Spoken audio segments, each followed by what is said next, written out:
Retro anime. How did we find it? How does it hold up? Unpacking the ins and outs of being an old school nerd and proving that 80s kids can't remember a damn thing right. These are the mindless midlife musings of the anime nerd.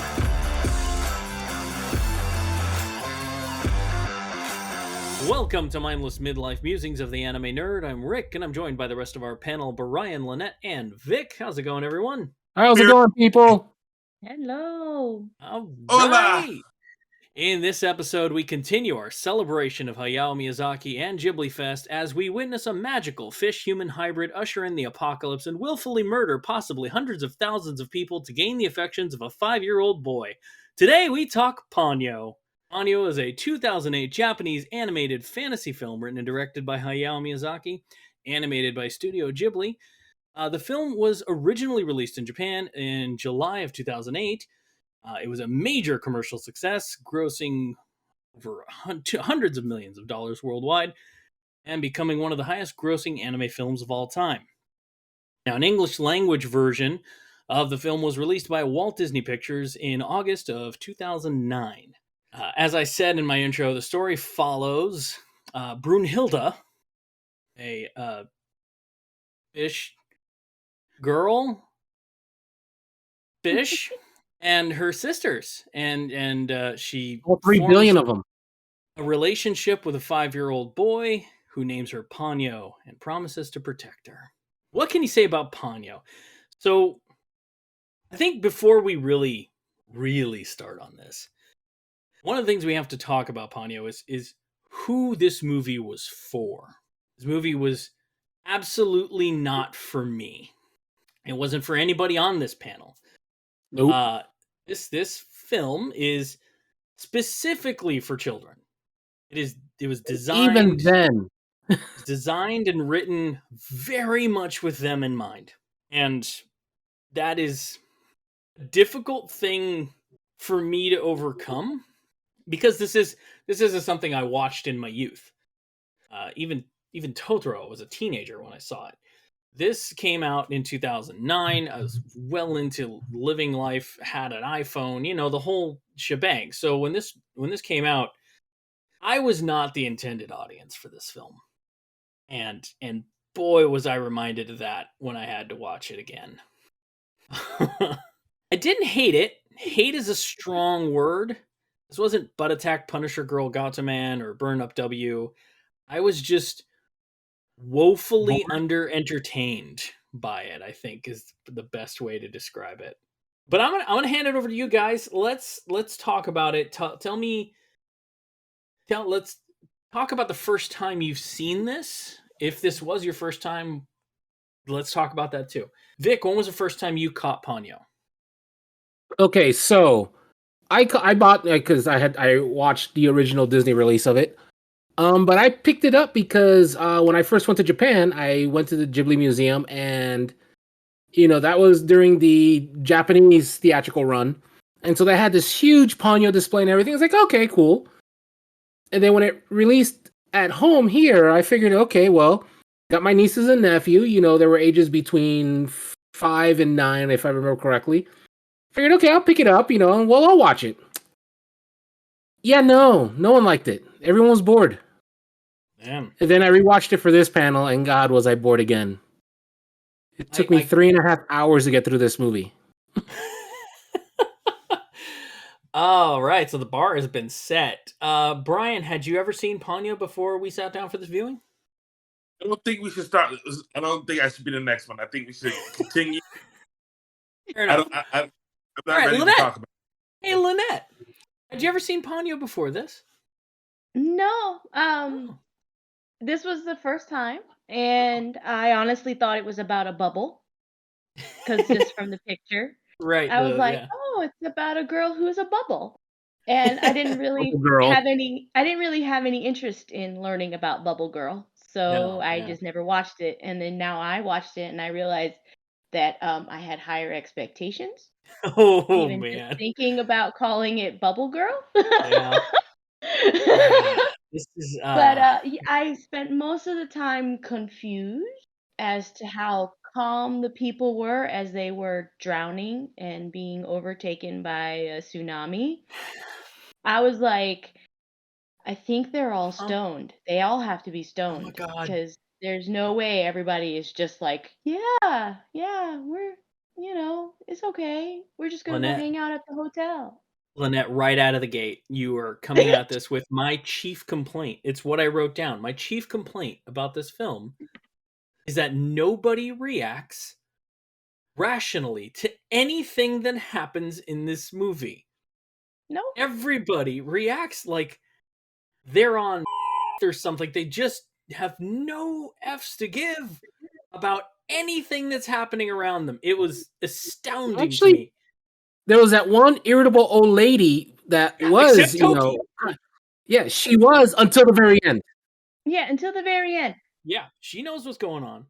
Toki, in her first 2 seconds of screen time, she explains the whole movie to you. Fish with faces that come out of the ocean called tsunamis. I'm like, well, there you go. That's about that. Yeah, that's it. That's all it is. Well, the part that got me too is that nobody blinked twice about the fact that this kid had a supersized candle that lit up a little water boiler for his little toy boat. Dude. And they gave him a little candle, and he was like, "Oh yeah, Ponyo would just make it bigger," and everybody was just like, "Oh, that's so Bat an eye. cool." Nobody reacts to anything in this movie. Nobody. Nobody. The only person Nobody. that reacts to anything in this movie, and I'm going to get to you in a second here, Brian. The only person that reacts to anything in this movie is Qui-Gon Ginger, and he reacts properly to everything in this movie. He's like, Jesus Christ, the moon is crushing down into the planet. And I'm like, that's how you react. This is the proper reaction to the world is ending. Brian, it's your turn. Qui-Gon Ginger. So I find that we are in a very interesting predicament right now, Uh-oh. especially when it comes to the Ghibli, to the Ghiblis. Or do we call them giblets? What do we call them? Yeah, What is they it? could lie. I like giblets. Huh? I like giblets. Let's go with giblets. Okay, when it comes to the giblets, I'm normally the one who's trying my best not to offend them because I know that their army is massive and large. Oh And- no, for Bubble Girl, they can bring it. I'm willing to die on this hill. And here we are, and I'm the one that didn't have a problem with Ponyo.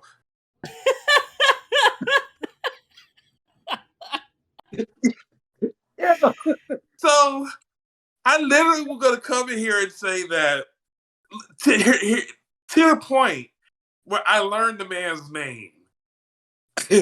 Miyake basically said, Hans Christian Andersen, if you're going to do a story about the Little Mermaid, I'm going to show you how to do it. That's exactly what this is. This is his version of that tale. He even said so. He said he was inspired by seeing Disney's version, and he thought he'd take his own spin at it. And he said, hold my beer, and, or hold my fruit juice. Yeah, hold my sake. Hold my sippy cup. Yeah, hold my cup. And let me show you how you show somebody who has the powers of the ocean at their disposal. Like the whole Ponyo running on the water.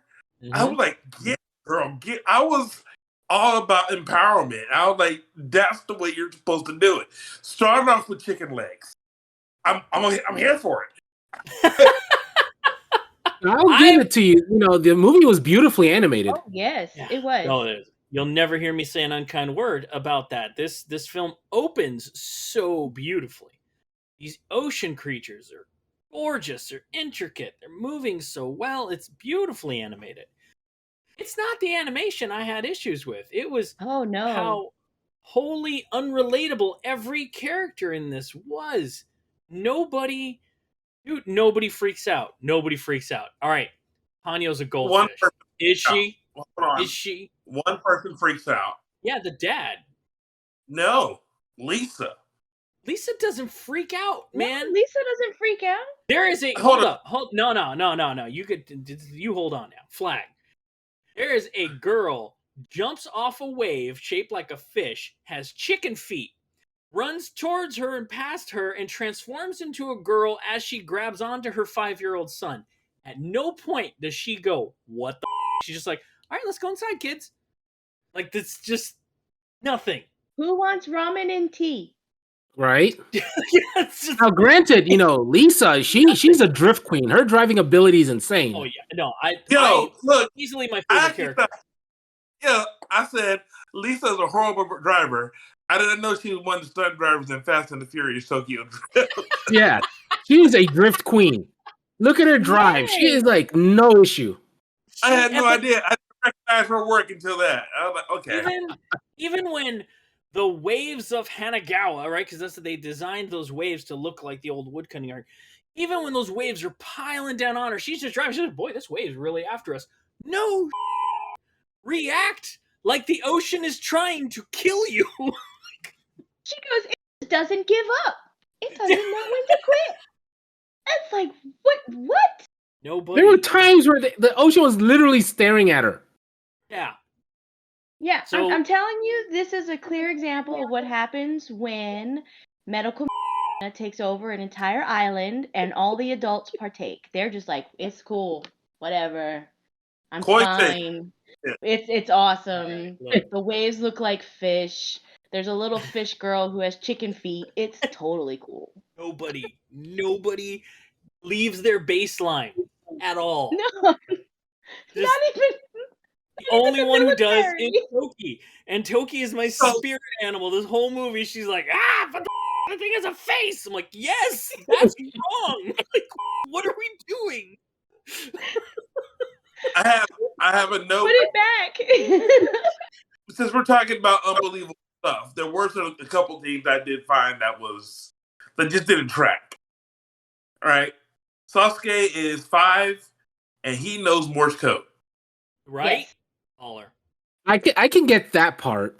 I'm willing to go with it. Let's go with it. Let's How are we so opposite on this? No. I'm just saying. I'm saying If you notice, he really didn't have any friends. He didn't have video games or anything. He wasn't watching TV. I can picture him knowing Morse code. no hobbies. His dad is on a ship. The mom's probably teaching him Morse code all the time while they're talking to dad because he's clearly always working, absentee father and all that. Like, It's also I'll very limited give you that. vocabulary too. Limited vocabulary. And you notice he was slow compared to his mom. oh man, when she was Which mad, I was rolling. The first time. Baka. Which is Oh. not what the Disney dub said. No, Or the it's not subtitles. jerk. It's not jerk. off or whatever. Anyway, it was my biggest problem is Ponyo. I mean, my biggest problem is the fact that nobody reacts like there's anything wrong with Ponyo. But my second biggest problem is Ponyo herself. She's a fish, but she's got a human face, and everybody looking at her knows she's a goldfish. But she doesn't look anything like any goldfish I've ever seen. And I know Miyazaki can draw fish because they're in the first 10 minutes of the movie, and there's a ton of them. So he just can't It's draw amazing. goldfish, apparently. And nobody reacts to the fact except for Toki. Who's like, that fish has a face, get it the out of here. But everybody else is like, oh, look, you got a goldfish. Even the kids in school. Oh, it's a cute little goldfish. Nah, man. I think we know what the bigger problem is. I just want to make sure. When did you say this came out? 2009. 2009. Yeah. And what was your profession in 2009? I worked in television. Was it during that time that you were a weatherman? No, it was not. It came out before. Then. It came before I moved. To Nevada. So no, that doesn't help. They can't go there. Because I think deep down inside, Miyake gave a scathing testament of how he feels about weatherman in this movie, and I think I actually appreciated a lot about this film. One of the things that I did really like was that they weren't afraid to shy away from the disaster of it all. They let it happen. She won, essentially. She killed hundreds of thousands of people easily by tidally shifting the moon. My problems are things like that are never addressed. Everybody's okay with this. Like on the ship and looking, it's like, oh, look, it's a city and some mountains. No, it's not mountains. It's a giant ocean swell because the moon is so low. And all those ships are people that are stuck. And this tidal shift has probably flooded hundreds of thousands of acres of land and killed off massive amounts of fauna and flora, not to mention hundreds of thousands of human beings. He Hey, said fauna we're and fine. flora. This guy. This motherfucker said fauna and flora. He could have just said landscape.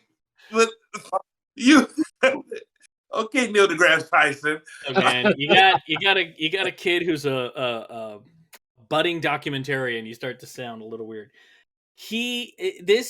Those are my problems are that nobody reacts the way people would react, except for the guy who claims he's not human anymore. Yes. And it's mind-boggling to me. Now, I will say, and just to instead of like back up a bit, I know this is how I know the movie's not for me.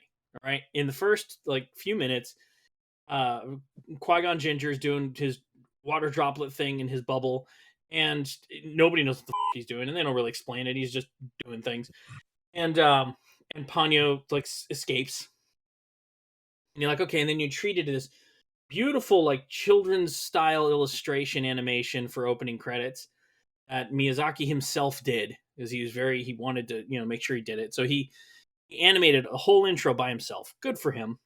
Except that, and this is how I know it's not for me. Again, I want to clear. At about 5 minutes and 40 seconds, there's an army of floating on screen. And I realized this movie wasn't for me at that point. Because children who watch this movie will see, well, that's just all of Ponyo's little sisters. But I watched the intro, and I saw about 150 floating. So I said, this is probably not for me. I encourage you to go back and watch the intro. When you get to 5 minutes and 40 seconds, roughly about that time, you tell me that I'm wrong. No, that's exactly what they look like. Cool. I just wanted to clarify. That's how early into this film I said, oh, I am not the intended audience for this movie. Now, what I want to know is how Sasuke got away with calling both of his parents by name. Yes. Right. I looked it up and I couldn't find any official reasoning why. I just found people assuming this or that, but nothing official. You can only guess, right? And I think that's supposed to be a testament to the type of relationship he has with his family, which is very much not Lisa's mothering, but she's not motherly. Does that make sense? Because let's be honest, in the middle of a typhoon, she left her 5-year-old son at home alone with a girl who was a chicken and a fish not 5 minutes before. She's just like, you stay here. I'm going to go help people. Look, I seriously, I thought that was a problem of Lisa as a mother as opposed to Sasuke or any of the story. I was like, man, Lisa sucks as a mother. Yes, exactly. But he also calls his dad by that. Dude's a captain on a boat. Right. Yeah. I don't know. It's an interesting take. I'm not sure why they chose to do it that way. I'm just saying, if 5-year-old me would have talked to my parents that way and called them by their name, I wouldn't be able to walk. I'm in my 40s and I still call my mom Mama and my dad Pop. So there you go. Yes, because I know better. My grandmother will whip off a chancla real quick if I called her by her name. If 5-year-old me had did that, y'all would not have met 6-year-old me. And there's a lot of that. There's a lot of that in here, and I'm like, look, I know that. I understand that in Japan they are a little more like the more trusting of children being able to be by themselves and things like that because their crime rate is so amazingly low and all that stuff. Totally get it. But it's a typhoon. There is a tsunami. I don't care how much you trust your children. You do not leave a 5-year-old at home in a place that could fill with water. Like, it's just not something generally decent parents do. And she did that. Even if it is the tallest point on the island. And there are other instances of her parenting where I'm like, I don't know. Like, I really we need to talk. So, oh my gosh. When I tell you, I have somehow maybe I ate one of the bubbles. But first of all, it's not just me who didn't have a problem with this. I brought my wife and basically Ward, and we were all watching it together like, oh my God, this is so awesome and cute. And just waiting to actually come up to have a conversation with you guys, that we were like, we finally found one that we were able to enjoy as a family. No, it wasn't going to be hentai. We up on that one. But Ponyo, we were ready for it. And I went on an island by myself. There were Like Ponyo united the family over there. there are Just nowhere are else. absolutely wonderful things about this movie. I have a list of them. I wrote things down that I loved about this movie. Yes, it was beautifully animated. That's about all I got. Loved the tsunami scene. I loved how she's running on them. God dang, that was amazing. That was very well animated. Again, like you, I was rooting for her to catch the car. I was like, come on, get there. Those are the moments that I was into. I loved the creature design. I loved all the ocean creatures, the Devonian era sea creatures and stuff. Like, I was so into it. Gabriel, my 9-year-old son, watched it with me. He's calling out the animals before the kids were. Like, we were having a time together. He enjoyed the movie far more than I did because he didn't see that level of no to give that every adult had because of the imminent dangers that were around. But of course I did. And that's the divide, right? It's just, you can have fun and enjoy these beautiful things. There are all these really great moments. There's this really great moment where we're on the toy boat and Ponyo this is after the infamous "My baby likes you" moment, which is just, it's the apocalypse. Everything's flooded. Humanity is dying off the face of the earth. And instead of talking about this, instead of discussing the fact that how many lives have been lost and how humanity going to rebuild and all this, we get "My baby likes you." And Ponyo is there with a backpack with a cup on it and a thermos, and she's shifting herself around and she's trying to get this cup off and she's trying to get the thermos lid off. And there's all these really subtle animation moments in there that made me just, God damn, this is great. I'm watching a 5-year-old try and do something. And it's awesome because I've done it in real life. I've watched my 5-year-old try to do something, and I watched Ponyo do it, and I'm like, God damn it. These guys, they know what they're doing. There's lots of those. Pouring the soup until it creates that nice little bubble. Right. Right before it overflows. Yes. See all these notes I had? Yeah.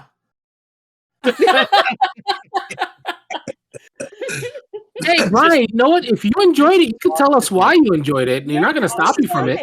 You can keep your notes. I want to hear. I want to hear this. So my notes were like, the one thing you pointed out was that that none of the adults had the gravitas of the situation, right? I actually had a note. Again, I wasn't blaming the movie for this theme. I blamed this one person being that I really had a problem with their mothering skills. You were singling out Lisa, not so much every human in this. Right. Maybe there's something going on in my life where that's something that's a very important thing to me, right now. But I was like, so Lisa, who was an adult, just accepted that Ponyo used to be a fish and is now a child. So I saw what you were talking about, but I didn't see it on the grand scale of this is something that this island in Japan, or this is a country beside of Japan, that they all have this issue. No. I just attributed that to one person. Just Lisa. No, there's something in the water. There's something in the water. I encourage you to watch it again. I do, because there are so many moments in there where everybody's nonplussed except for Toki, who is like, this is wrong. What the is wrong with all of you? How do you not see this? And she's the old man yelling at the cloud, but she's right. That's the scary part. I was going to watch it again, but I was like, no, I don't. I have everything I need to know. And did. Who knows what happened if I watched it again? I don't know. There's other things like there's a similarity to Howl's Moving Castle in this that I like, where similar to Sophie in Howl's Moving Castle, how her age fluctuates depending on the amount of magic and her emotional state and strength and things like that. They did that with Ponyo, and I like that too. Like every time she's using her magic, her body is under strain. She starts to like deform back to chicken legs and things like that. Like I appreciate all that. That's very, very, very clever stuff. I just there's a level of suspension of disbelief I was not able to hit, and this went well beyond that. Oh, I hit it. I hit it hard. I was. Maybe I should have put the smack down, or I didn't think of it. I don't know. I'm not sure. I was left with a lot of questions, and that sometimes is good. We've watched plenty of anime where you're left with more questions and you want to like figure shit out. But in this one, I was left with a lot of questions that I feel like really should have maybe been explained or handled maybe differently. I don't know. Maybe just me. Again, very much hung up on the fact that they called Ponyo a goldfish. Ugliest goldfish I've ever seen. Nothing about her or her sisters that is even remotely goldfish-like at all. Right? Just stressing that point. I look when that happened, and I said it was supposed to be a goldfish. I looked at it, saw the face on Ponyo. I'm sorry, Brunhilde. That's the part that had me, Brunhilde. Brunhilde, sure. All right, but I saw the face. I'm like, oh, so you're just gonna say that that's a goldfish? Okay, all right, it's a goldfish. I appreciate your. I see now. Now here's the thing about that, Brian. I would have been with you on this. I would have been with you in that camp. Like, all right, this movie, this is a goldfish. I would have been fine with it, except for Toki. When Toki sees the goldfish and she flips the fuck out that the fish has a face, I'm like, okay, now you've acknowledged the elephant in the room. You've said the thing that I have seen. I was willing to go with you on just in this world, all goldfish look like this, until the old broad said, holy f***, that has a face. Like, that's when I was like, oh, okay, good. It's not just me. Like, oh, I see. All right.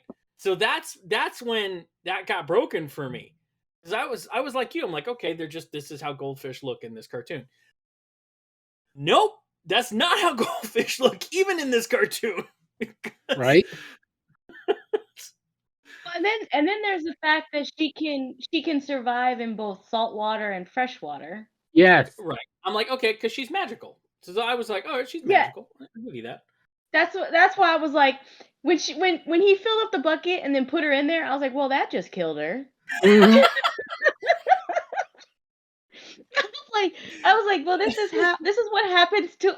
I was like, well, that's true to life, you know. This is what happens to all goldfish when 5-year-olds promise to take care of them. 5-year-old They take them from the bag, dump them in a bowl, fill it with water, and then wonder why it's upside down. Oh man! Why is the fish not swimming? Oh my god! The level of unalarm in this. So he finds we're jumping around because there's just so much to talk about. So there's the fish trawler scene, right? The fisherman's trawler boat scene where she's swimming away from it. It's gorgeous. Like, god dang, everything's moving. It's beautiful. It's kinetic. And she gets stuck in a jar. And Sosuke, he finds her, smashes her with a rock. No problem. Picks her up and is completely unalarmed when the humming waves with eyes try to abduct him. He's just like, well, that was weird. And he like walks back up carrying this when the waves are. You see, and I was able to get through that part because, 5-year-olds, they don't know. They don't care about anything.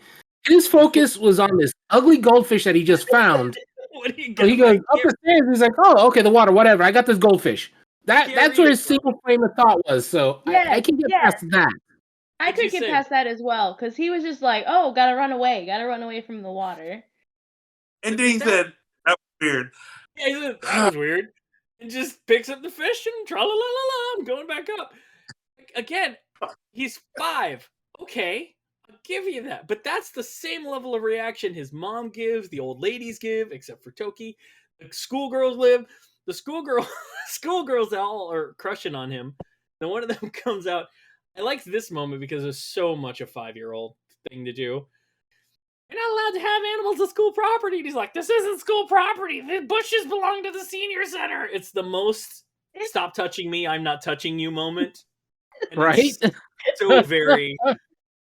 It's just that kind of... That's the kind of I liked in this movie. Is every time they did something and I'm just like, God damn, that is on the mark. Like, whoever figured this out has watched a 5-year-old. Yes. or when the girl made the stink face and then the fish... And then Ponyo spit water at her, and then immediately the stink face went to crybaby face. That was...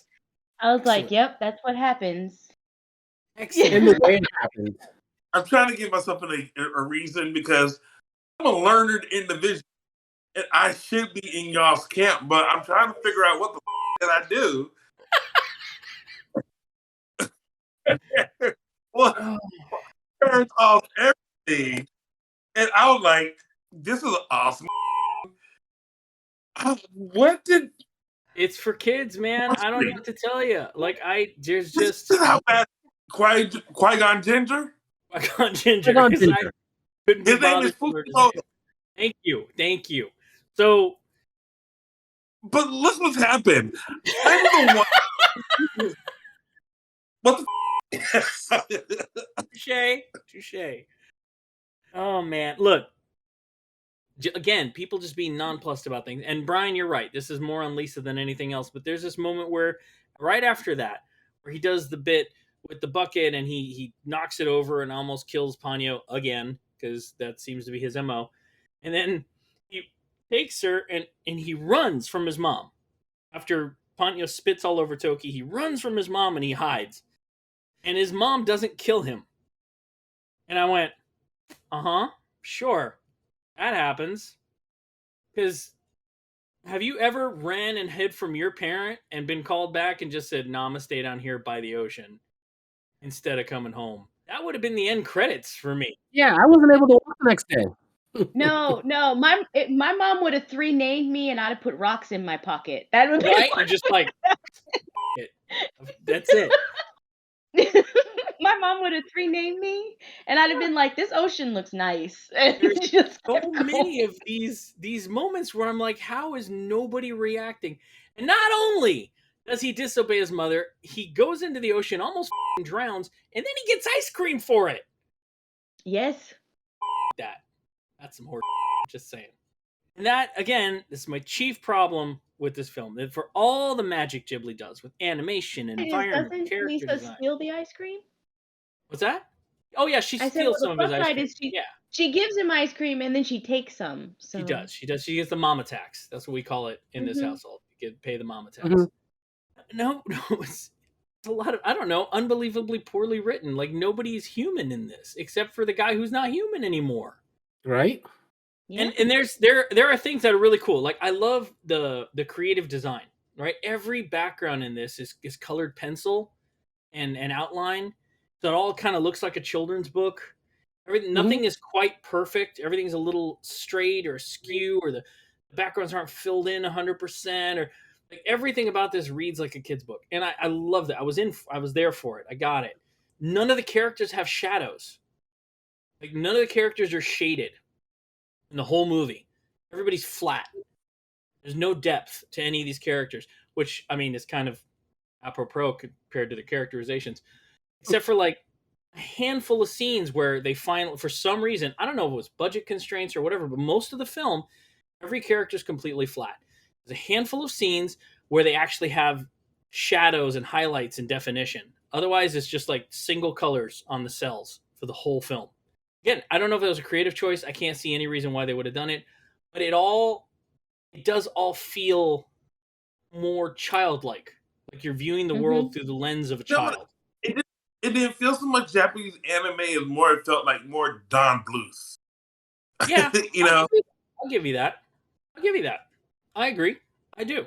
Even Fukimoto, he doesn't really feel like he's a right. It's funny. I'm the one that's saying Fukimoto. he doesn't he doesn't feel like he's a anime protagonist as much as it's like he feels more Gandalfish and he's trying to ward wizard. I mean, he doesn't feel like he's nothing about him screams anime. Right. No, I hear and you. he's also the only real parent in the movie. Yes. I concur with that. He does. He feels he's more like a supporting character in the sense, but something like I agree with what you said, Brian. Sort of Don Bluethish in his design. Like he's very plain clothes, but he's got his striped outfit, and he's very I don't know. It's something about him. I enjoyed his character design. I thought he was really wacky when he comes on land and he's got the little weed killer water spray thing, and he's like spraying. Yeah. And I'm like, what the is he doing? And then he's like gets all defensive about it. That was great. Like I love that sort of. It was a little Pesticides? Like I saw that and I was like, oh, that's from like Davy Jones. That makes sense. You know what I'm saying? I got it. I see where he got it. And I guess stuff like that kept on happening. Yeah. Where, yes, there's a boat. They make a boat, but then they answer how they're going to propel it. Yeah. Okay, so you know what? They're knocking all the bottom, but I don't see the rest of it where there's supposed to be the actions or the flip side for their actions. I saw he take Ponyo be stuck in the glass, right? Yeah. And he takes the glass and he breaks it. I'm like, man, that's probably not the best thing I would have did. Oh, you know what? He got cut. So somebody, there was a consequence to his actions just for it to be like, you know what? They handled all that. They handled that perfectly. Somebody, stuff like that happened to me the entire time. Sure. I'm not an idiot, y'all. I never claimed it for a second, my friend. I'm not talking to you. I'm talking to the other people. Right. Hey, you know what? If you enjoyed the movie, you're allowed to enjoy it. We're not going to take that away from you. No, I took that away from you when you were saying that you were enjoying. Well, I think you were enjoying Burn Up W, and you turned them off. And I said, I'm not going to allow you to do that. So I'm pleading. This is absolutely, right, and I to back up to that, I said this is not that. This is not Butt Attack Punisher Girl Gotta Man. This is not Burn Up W. This isn't a bad anime. It's just not for me. And that's the difference. My son watched it with me, and we had a conversation about it. When he knew I was going to come in and record, he says, so, Papa, are you going to go in there and bash Ponyo? And I went, yeah, probably. He's like, I thought it was cute. That's great, son. I'm glad, because it was for you. Like, they made this movie specifically for you. And he enjoyed it. He specifically enjoyed, because, again, my son, future documentarian, he specifically enjoyed when the Devonian Age came back and all of humanity got flooded and killed off, and there were all these like ancient fish swimming around. He loved that part. And the only person that reacted properly to that part was Fujimoto, who was like, this is terrible. I'm like, yeah, it's bad, dude. I agree with you. And everybody else is like, they were out for a leisurely cruise in their boat with their baby. Hey, little kid. How are you? Well, it's an interesting boat. What are you doing out here? Nothing. No reaction. It takes him asking about his mom for them to go, you don't know where your mom is?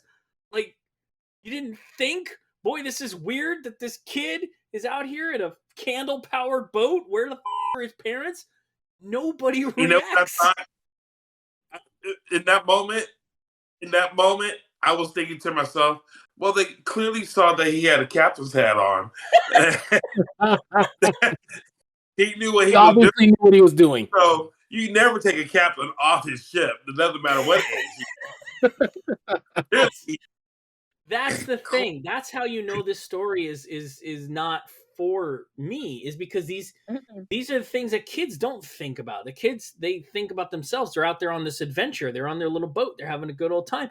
Me, the whole time, I'm like, where the is your mother? Like, that's my dad mode all day long. I'm like, what the are you doing? Like, I was with you.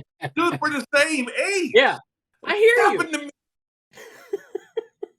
God damn it. I guess I was just in the wrong mindset, Brian. I don't know what to tell you. I don't. It wasn't just the mother. It was like the captains of the other ships saluted the little boy in his candle boat and said, "We'll bring a ship along some other time." The Red Cross guys in their boats, they're with refugees. They're like, "Have fun out there, boy." It's like, no, Right? it's your job to take this kid to shelter. He had one job And and failed. never mind the unconscious little girl sitting on top of it. It's all right. It's cool. Yeah, the sitting giant unconscious goldfish with chicken feet.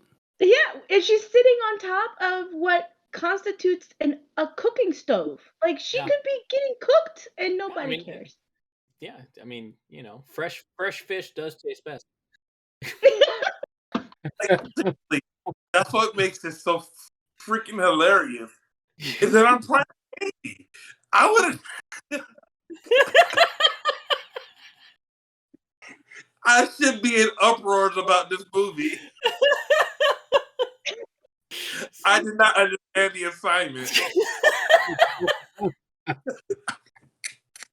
Oh my gosh.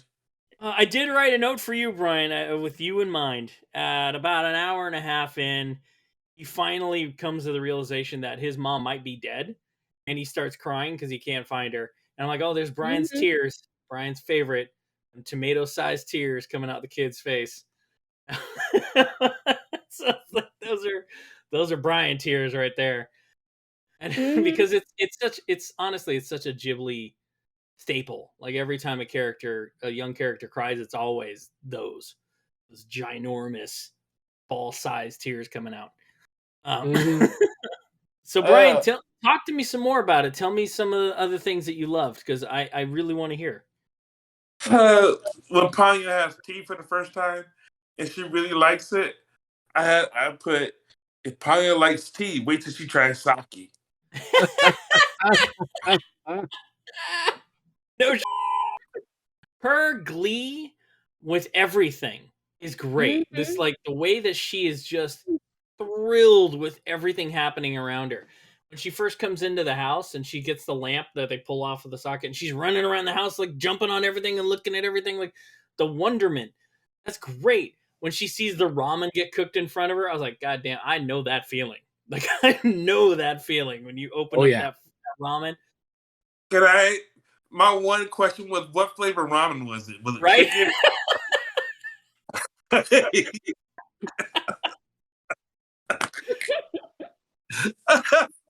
think y'all know that shrimp flavor is the best. There's so many wonderful little things about this movie that are just, but overall, I can't suspend my disbelief how the world works long enough. Like, I'm telling you, it's possible. There's a combination of ingredients on this earth that when you put them into the pressure cooker that is known as life, when you click this in there, it's kind of like a freakazoid moment. You know what I'm saying? Where he inputted something to the computer and then he doesn't know what the string was. He hit enter and freakazoid. I think I had a freakazoid moment because everything was put into it, and I'm like, man, this is one of the. We all three of us sat down there, and we were like, this was an awesome movie, and I was like, so you guys gonna come up and talk to me? No, we're not that far yet, but I really came in here just beaming with pride that I finally found a Ghibli movie that was just. I get it, y'all. I see. Everybody was in. Yeah, and I'm the one that's like, you're the odd man out. Nah, man, respect. I wish I was there with you. I really, really was, because you gotta understand, this came out after Howl. This came out after Mononoke. This came out after Spirited Away. This came out after a lot of other anime that had just, for me, solidified them as the gold standard for anime. So when I went into this to watch it the first time, my hopes were through the roof. I was ready for a good time. And I was very much not, just didn't find it. Not with the story. Honestly. Yeah, Yeah, I would get there, and then like somebody would burst the bubble. Right. Yeah. Like I Like the would old be. I was lady who goes, "That thing has a Yeah. face." Yeah, no. that was it. It woke me right up. I was like, okay, Yep. yeah, all right, this is magical. This is whimsical. This is a thing. I'm like, wait a minute. She said the thing Yeah. that nobody's supposed to be saying for me to continue to buy into this. And like it's like it would be like the Avengers stopping in the middle of the fight and looking at the Hulk and go, how the do your pants stay on? Like you're not supposed to talk about that thing because everybody knows it's wrong. So if you just never mention it, you look past it and you just have fun. He's smashing. Yay. Like Iron Man jumping out the building. Nobody stops and goes, dude, how are you not crushed in your own suit by the very physics of you falling towards the ground? He should have been dead. Nobody talks about it. Nobody says it. You're in for the ride. You know, the second somebody says Godzilla couldn't physically exist, you're like, well, and if they say it in the movie, we are too old for you to be taking away superheroes from us. I will not say no. They have a whole Godzilla's not real. No, that's not what this show is about. right. We've gone way past the belief in this. No. We live in a world where robots can exist. No, don't you do this. Don't do that. It's the second somebody calls out the thing that you are willfully suspending your disbelief on because you're here for a good time. And you do that, but then somebody stops in the middle of the thing and calls out the very thing you're suspending your disbelief for. Like that's what Toki did. And it was downward spiral from there. Because then I started noticing everything. Then I'm like, okay, we're just not going to talk about that now. Like it's just that's how it happened for me. So once that bubble pops, that's when you see it. That was it. Yeah. That was it. That's what it was. So what you're saying is that I did this entire thing without my bubble being popped. Right. Congrats, well done on you. Because I as soon as she called it out, I'm like, well, yeah. And then everything else got pulled into question. Every horrible parental decision, every nonplussed person, like every moment, I'm just going, what? Well, even when I heard Toki to call it out, I was like, oh, she's just being a hater. She's just being. And I was like, I love that. That's how you reacted. Yeah. Like she's the one with the problem. Let Ponyo fall in love. And you know what? Look, man. Brian letting his inner child run the show this time. Yes. I love it. Yes. Here's the thing. Lisa's not the only shitty mom in this movie. Mm-mm. The queen, the goddess of mercy, she's a mom too. Oh, come on. Her too? Don't do it. I'm not ready. Talk about Fukimoto. Don't do it. I'm not ready for it. Oh, he's great. He's the best dad ever. But the goddess of mercy, gorgeous. Loved her design, loved the concept, loved the way that like all the golden fish were formed around it. God damn, just great. Excellent. I loved how gleeful she was at how her ocean had like gotten so healthy again and it was back in the Devonian age and she was so like she was amazing. She didn't give two about her kids. She left them with him. And it wasn't until the world got flooded that she showed up was like, how are my girls? What's going on? I haven't seen them in a while. What's up? And then she's like, oh, we should just let her be human. Like, just let her profess her love to this 5-year-old boy, and as long as he loves her back, she won't die. Yeah, right? I'll destroy the world. And then wait, I'm not done with her. I am not done with her. So at the end of this movie, she has a conversation with Lisa, and they decide to go ahead and let this happen, right? They decide that. No problem. And Lisa's in. Lisa's like, all right, cool. So your fish chicken girl is going to profess her love to my 5-year-old son. And if my 5-year-old son agrees to an undying love with her, then humanity gets to live and she doesn't die. Cool, I'm in. Let's do it. So she does it. She lets this go down. And then it's over, and she's like, Queen, Goddess of Mercy, the balance of nature's restored. Life begins again. Again? So, like, everybody's still dead, right? You just said it begins again, which means you're not undoing any of this damage. This is permanent. Everybody's dead. Except for whoever managed to be on a boat in this thing. So that's it. The floodwaters aren't going to recede. Everybody's dead. And everybody's cool with it. Even the old ladies, they're, oh, we're good now. Woo, look at us. We're running up the hill. I'm like, how is nobody bothered by this? That's what I mean by nobody is affected by anything that happens in this movie at all, except Fujimoto. Yes. Or how they calmly explain, this is where the road is, and it's all underwater, and the fish are swimming on the road. They're like, yeah, this is where the road is, and you see all the boats that were anchored are just floating underwater. Right, because the city is completely underwater. It's just done. That's the happy ending. Yes. That's the happy ending. It's like it was like, oh, this is where the movie Waterworld will start. Yes, that's what's happening. And it's all Toki's fault. I'd have been fine if she hadn't woken me up. Right? Like that, I guess that was, I mean, I know I'm not the only one, because to be fair, Ponyo is one of the most divisive Ghibli films. Mhm. There are camps that had a great time with it, that love it, that consider it a classic. There are camps that like myself are like, what the fuck is everybody talking about? And I understand that it is one of his most. Do you think that it's possible that there's a 3-to-1 ratio between the love and hate? Is it possible? Brian, I promise you can find another panel, and that will be the flip side of us, and we'll love it and tell you all about how great it is. Many people just realize they may be half our age.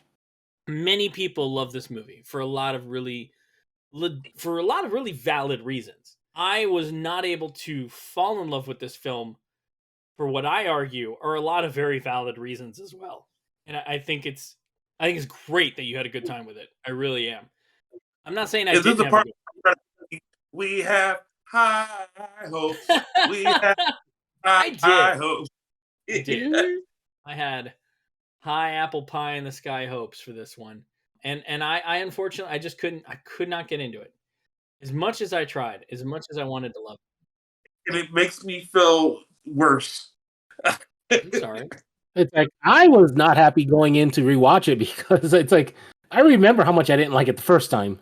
All it did is that it reminded me of why I didn't like it. This movie did gangbusters. Made over $200 million.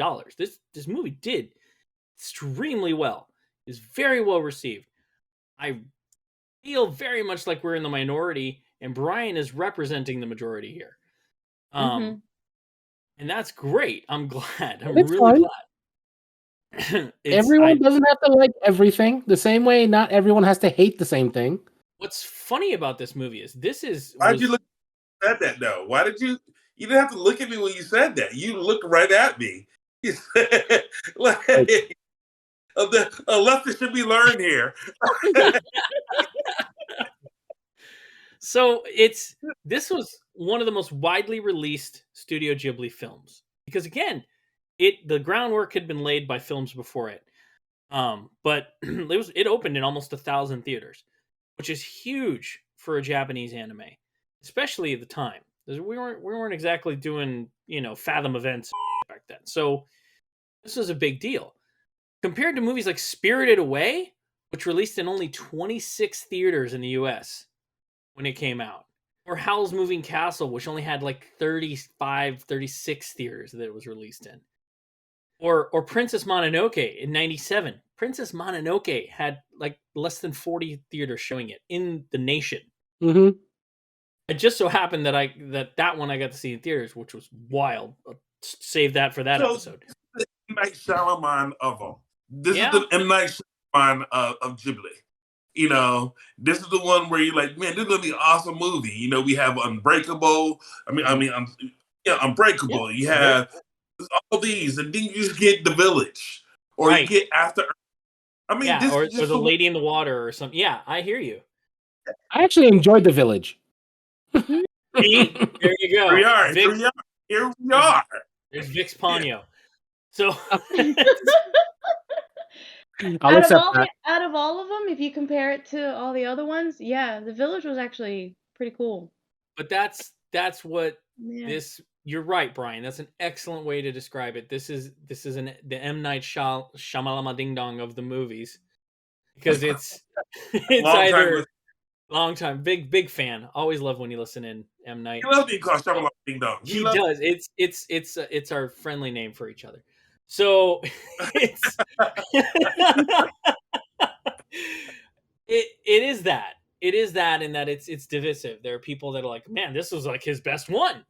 And then there are others that are like, nah, dude, this is like pure compared to the other ones that he's done. And it's gonna remain that way for a very long time, I think, because it just point of order. I just have to make sure. Since we brought in M. Night Shyamalan, and just want to make sure we all agree that The Last Airbender was horrible. Right? I refuse to acknowledge it exists. Okay, all right. We can get back. It wasn't the worst movie in the world, but no, it was not good. I just said not the worst movie in the world, but not good. It's his worst movie. Like it's I can say it's his worst movie. Yes, it's his Ponyo. So I don't know, man. Look, this movie again. I feel like I'm circling back, but it's relevant. This movie has an audience, but it is so divisive. You're either gonna love it or you're not. I don't think there's a lot of middle ground here on this one. You enjoyed it. So, you know how we pops, right? Like the pop figures, the pop figurines. Sure. Do they has anybody seen if they have a Ponyo one, and if it's the one with chicken legs? I have no idea. I don't know that Funko has Ghibli pop figures. I don't think I've ever seen anything Ghibli from Funko. Yeah, I don't think they carry them. I don't think they got that license, which is amazing because they got licenses for everything else on the planet. Mm-hmm. So probably why they're dumping a ton in a landfill somewhere right now. True story. So when we were talking about the cat bus and having no face, where do you guys want to put Ponyo on this cat bus? Underneath the tail, right next to the butthole. Okay, there you go. I was gonna be a bit nicer. The cat bell on the collar. That would probably be the only thing. So there's a world where Andrea's going to have to find the graphic for Vic's placement. I'm sure you can expect notes on this one. Yeah. I don't. Yeah, I don't have an answer. I don't think she should be on the bus, so that's where I stand. That's why she's underneath the tail. She's not on the bus. She's behind the bus. She's a little cat hair. She's a clump of cat hair that gets pulled up. Yeah. Yes. As hairball. I have seen the Little Mermaid story told time and time again. My first Little Mermaid wasn't even Disney's. My first Little Mermaid was the 1975 Toei animation one, where they told the story proper and she dies at the end. Hans Christian. Yeah, that one, right? So that's the one that was my first Little Mermaid story. So I've seen this story told so many different ways. I was all fine with his version of that story. My problem is like I said earlier, that nobody gives a about anything happening in this world. So that's I guess that's my stand on it. I got some Easter eggs for you. Let's do some mindless musings. Okay. All right. So like during the ocean wave sequence, right, during the typhoon caused by Ponyo, it killed probably thousands of people. Those were inspired by the famous woodblock print, The Wave Off Kanagawa by Japanese artist Hokusai. Everybody's seen it. Everybody knows it. Beautiful piece of artwork. You can definitely see that when you watch the sequence. There are a lot of references to Richard Wagner's opera series scattered throughout the film. Ponyo's real name is Brunhilde, which is one of the characters from one of the Die Valkyrie. The song during the tsunami is absolutely a homage to Flight of the Valkyries. Yeah. And if you listen, you can absolutely hear it. Absolutely. Yeah. Sosuke's father, the name of his ship was the Kogane Maru. Kogane is the town in Tokyo, or west of Tokyo, where Studio Ghibli is at, where they're located. So that was fun. And what else? Oh, Sosuke is apparently based on Goro Miyazaki when he was 5. So, good on Hayao. That's a weird way of saying you hate your kid. Oh, man. I mean, it's funny about that is Sosuke's not a bad character. Like, I like Sosuke a lot. He's absolutely well-represented 5-year-old. He handles things the way that my 5-year-old son handled things. Right? He thinks he's got bigger britches than he does. And when he finally feels the isolation and the reality that, his world might be destroyed and his mom might be gone, it's like then he breaks. Like, I've seen my son think he could tackle the world, only to come to that realization 5 steps in that, nope, I'm not ready for this yet. And so it's an excellent representation of a 5-year-old boy. They nail it. They nail that. What they fail to get right is every adult in the movie. Yeah, like I said, the opening credits, Hayao drew most of it himself, which was pretty awesome because he doesn't exactly do a lot of that these days. I have a music myself. Bring it on, brother. The end credit song. Yeah. The line of the chorus is, "She is a little girl with a round tummy." Yes, it is. Yep. Everything was there for me to bash it. I don't know how I made the left turn at Albuquerque, and I apologize. Well, I think it's when the old lady says, "Oh my gosh, she has a face." I think that's the test. Like, if your bubble bursts there, then the movie's not meant for you. If it doesn't, then the movie's meant for you. That's really. I think you're right. I think, Lynette, that's probably a great metric for whether or not you can turn the movie off at that point or not. Because it's gonna. At that time, that's my problem. I don't remember. That's probably why you're fine. Like, that's a good thing. Yeah, they could have cut. If they cut that scene from the movie, I'd have probably been in the whole way. I'd have been like, this is just how goldfish look. I don't know. It really took me out of it. It's at that moment where I actually just got mad at her for pointing it out and just said, "You know what? You. I'm not listening to you. Come on. Let's do this, Ponyo." That's great. It really is. And then I started having problems with individuals as opposed to, he had a choice of not writing it this way. Well, there you go. All right, so let's go ahead and start our final thoughts on this. I'm going to save you, Brian, because I feel like you have the best ad on this. I'll start with you, Lynette. Lynette, this was your first time with Ponyo. Yes. Bubble Girl.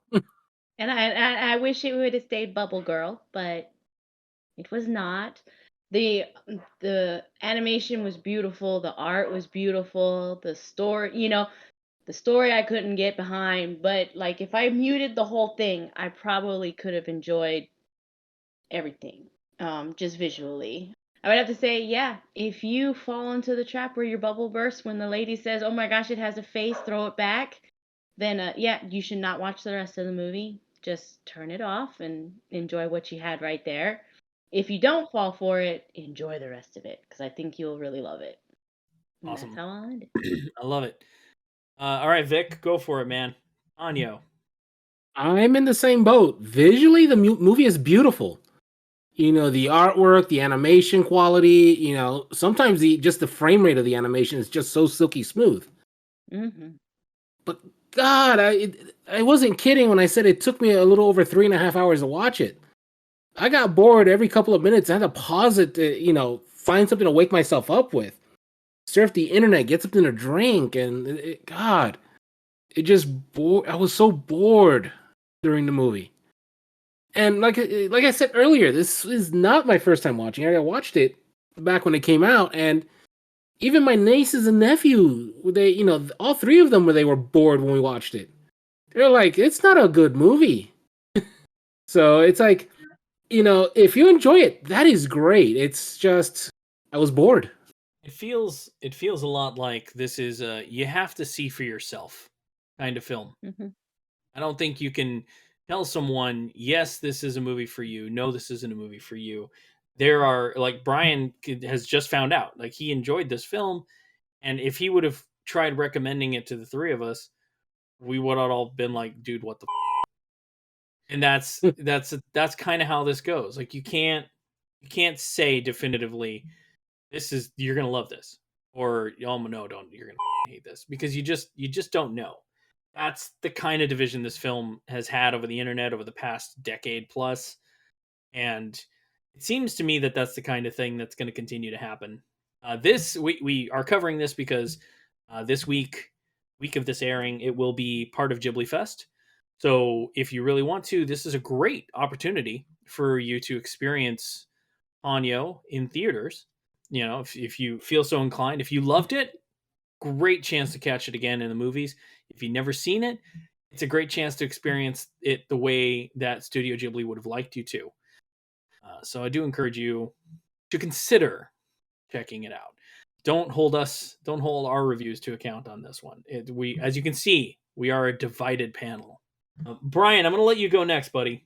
Talk to me about your experience with Ponyo. We're really, really excited. I gotta tell you, the math supports everything that you guys have said. Especially me with my background, I should have been the number one, just dragging on it. I did not know what happened in my life where I was able to dispel and like throw everything out the window. And it's not like I didn't recognize what was happening. I saw it and I was like, okay, whatever. I don't know what did that. But in doing that, I was able to have a fun time with it. We saw moments of just brilliance and it just kept on building on it. And any problems that I had with it, it was that person's problem as opposed to a problem with the plot or stuff. Sure. I'll probably never, ever be in this position again. Like, I imagine if now that the bubble has been burst for me, if we watch it again next year, I'm going to go the in. But I would say that there's some type of hidden message or something about being able to just take everything off for a while. My armor was down while watching this. And honestly, because of that, me and my family had a fun time. Maybe that's what we need more of. That, no, I don't know. It's a mystery. No, that was beautiful, man. I don't disagree. Mm-hmm. I think that if you can, like Lynette said, if you can get through this, if you can get to that certain point and it doesn't faze you, then you're going to have a great time with this. This movie's magical. It truly is. And if you can push past the cynicism of being an adult and just kind of have fun, this movie's going to be great for you. I clearly have not been able to do that. So, yeah. No, not my favorite Studio Ghibli film, not by a long shot. Not my least favorite Ghibli film. Well, no, not my least favorite Ghibli film. No. We already know which one holds that title. There you go. That's it. That's so, Lord Boyle. That's right. So yeah, I don't know. It's tricky for me. I guess it's just for me.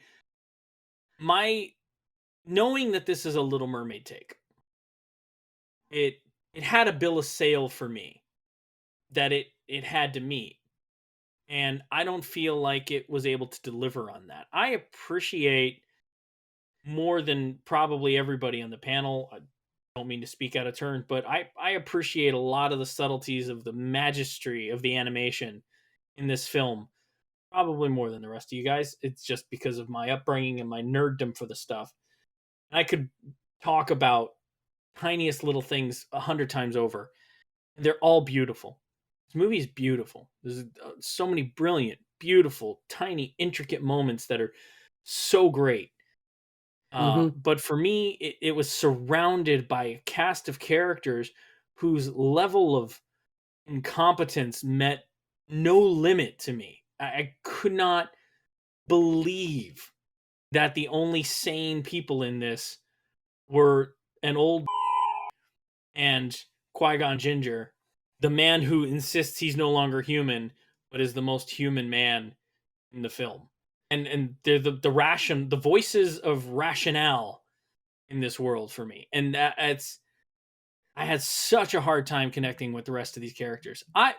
Tosuke is a brilliantly done child, gorgeously rendered, fully realized. But the adult cast around him for me just took me right out of this.